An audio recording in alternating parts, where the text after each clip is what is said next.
Raul Perez. I have lived in Chicago most of my life. I was raised by an amazing mother and a man I called my father because he cared to step up when my other biological father never did.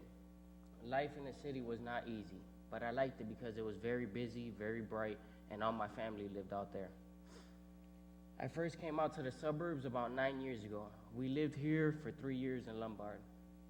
I loved it. We could ride our bikes and go out and have fun without really worrying about where we were at or what colors we were wearing. In the city, sometimes my mom would check me and my brothers to make sure we weren't wearing the neighborhood colors because rival gangs might think we were gang banging and try to hurt us. In the suburbs, we never had to worry about the cops harassing us like in Chicago. But in just 3 years, we moved back to Chicago. My brother and I began attending the same Chicago public school because he was only 11 months older than I am. Within only 2 months, me and my brother got jumped by gang members that ran the school, so my mom moved the whole family again. My brother and I had a fight a lot at the new school too, so I ended up getting stressed out and losing focus of my classes. One day, my brother dropped out of high school because he had a child and was moving out of the house. After that, my grades just plummeted because he was the only one keeping me in school and helping me out with my classes. All of a sudden, he was gone. I almost dropped out of high school, true. But then my older brother, David, told me to come back out to the suburbs where he had lived for a while. David had stayed in the suburbs and said I could live with him and go to school out here. I was so happy because I already knew it was going to be great.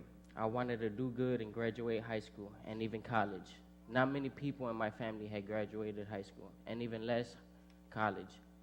I want to be known as a family member that did graduate college. I have 5 brothers and 1 sister.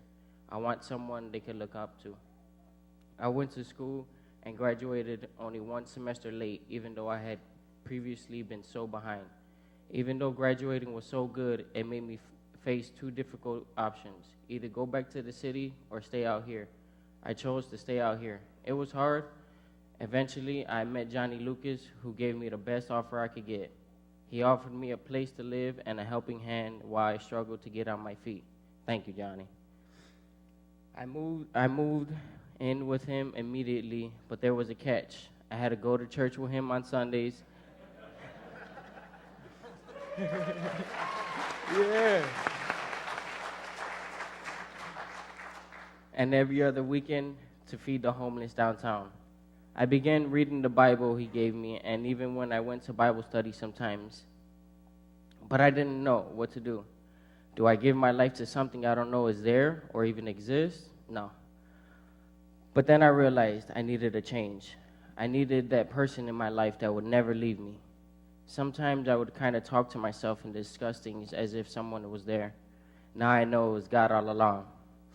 It's funny, I didn't give myself up to God at first because I was praying for my family and asking that they be forgiven and to help them out with their troubles. My family has been struggling through a difficult time lately, and I began praying for them really hard one night. That night I was praying to God. I was praying that my family would be forgiven and blessed and that I would devote myself to the Lord no matter what. When I told Johnny that I was getting baptized, he asked me, when had I surrendered to Jesus and accepted the payment Jesus made for me on the cross? And then Johnny asked me what exactly I had said. I told him what I had said, and he told me, you're missing one thing. You didn't ask for forgiveness for myself. So then Johnny and his brother Matt and I got in a prayer circle and asked for forgiveness, even though I was not worthy.